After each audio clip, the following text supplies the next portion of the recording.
Hello and welcome back to the Workbench. This is where we discuss ceiling fan history, trivia, and technical information. Today we're going to talk some more about Palco. We already did a video on Palco. If you haven't watched it, please go back and watch it. If you're listening on the podcast, please go back and listen to that episode. We have some new information, some new things we're going to learn, so let's get into it. So, our story takes us back in time to the early 1900s. Yorkville Metal Products was founded in New York in the early 1900s by Solomon Rabinowitz.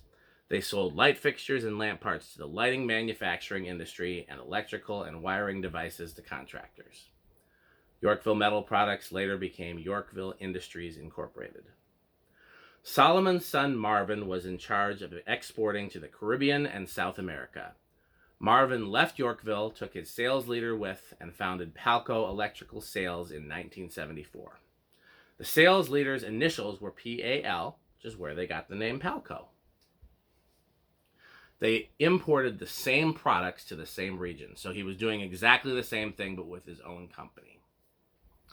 On a visit to Venezuela, Marvin saw ceiling fans that had been imported from Hong Kong to Venezuela and thought he could market those fans to Florida. This was before Casablanca, before, anybody other than Hunter and Emerson was selling ceiling fans, and they were still relatively uncommon at the time, but they were common in other regions that didn't have air conditioning.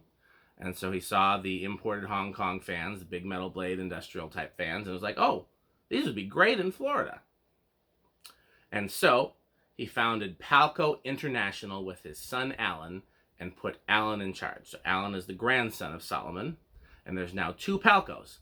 Palco Electrical Sales, which is selling and distributing products, and Palco International, which is importing ceiling fans. Palco International fans were sold through the Palco Electrical Sales network of lighting and electrical suppliers. So Palco International imports the fans and sells them through Palco Electrical Sales to all of Palco Electrical Sales' existing clients. However, they also wanted to sell to home centers, Home Depot and those type of places, whatever was around in 74, and home centers were looking for a lower price point. Remember how we've talked about how Fasco would sell the same fan at a lower price point as Spartan Electric, and a lot of companies did that. They would sell the same fan at two different price points. The lower price would go to the consumer type places, hardware stores, home centers, and things like that. And the higher priced fan would go through the electrical contractors network. And so Palco fans were sold to home centers as Breeze Industries at a lower price point. So if you see a fan labeled Breeze Industries, that was the name that Palco used so they could sell to home centers without people realizing that it was the same company, same fan, lower price. Union was the first Palco factory. When they went and found fans in Venezuela and then went to Hong Kong, they ended up at Union.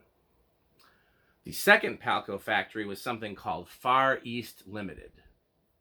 I've been trying to trace them. According to the person that I spoke to at Palco, they were only around for a short time. However, I have seen some documentation that references Safer as Far East Limited, and I wonder if that could possibly be the same company. If so, then they were not around for just a short time. They were around for a fairly long time because, as we know, the fans that we know of as Safer were offered from the 70s all the way through the late 80s. So that's a mystery I'm still trying to solve. What we do know from Palco is that their second supplier was called Far East Limited. One of the things that I heard from them that I keep hearing over and over and over again is, so when they first went to Hong Kong to buy fans, they thought they were going to the factory. In reality, it was somebody posing as the factory who was getting the fans from whoever.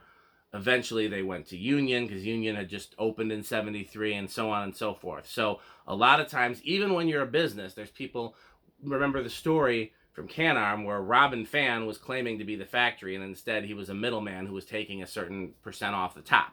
So I wonder if Far East was the middleman or Safer was the middleman. I don't know. But that's a mystery we're still trying to solve. I'm still trying to get to the bottom of that. The third Palco factory is unknown. Nobody remembers the name.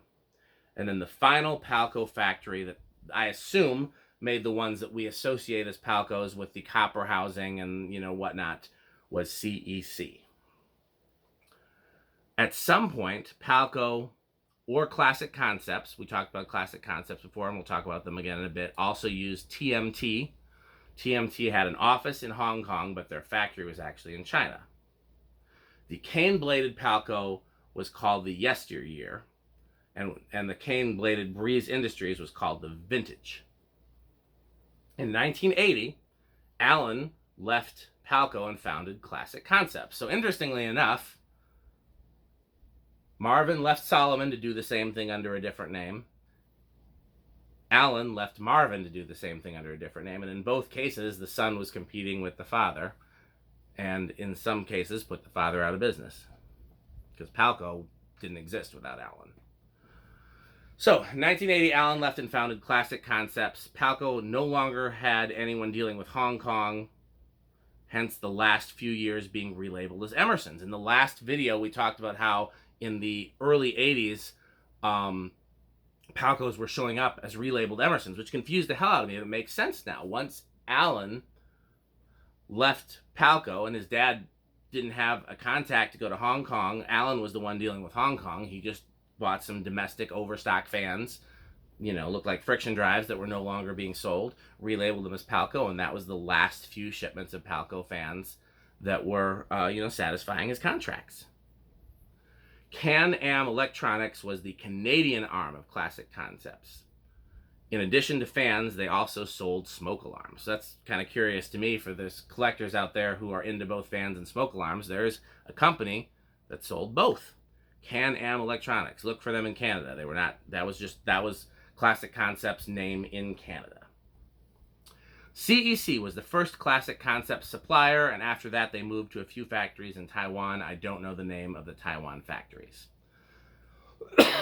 Allen and his wife designed the fans. If you've seen a Classic Concepts fan with plexiglass blades, those blades were actually made domestically. Other things were imported, but they could not import the plexiglass, so they had someone in Florida make the plexiglass blades, and they sold them with the import motors. 1985, 1986 was the end of Classic Concepts. When the big retailers started going directly to Asia and the Asian factories started setting up U.S. distribution, there was no real purpose for the importers anymore. That's the same way that Encon and Litex put a lot of people out of business. Here's an interesting note that I have. The founder of Palco knew, in this case I'm talking about Alan Rabinowitz, he knew David Moss. And in his mind, David Moss was the Donald Trump of the fan industry. That was a direct quote from him. Also, one thing that we wanted to point out that I didn't realize until we started doing this series on Palco is that the first three importers of ceiling fans in the U.S. in the 1970s were Encon, Palco, and Gulf Coast. They were the first three to do it. Before David Moss, before anybody else that was importing fans. Those were the first three.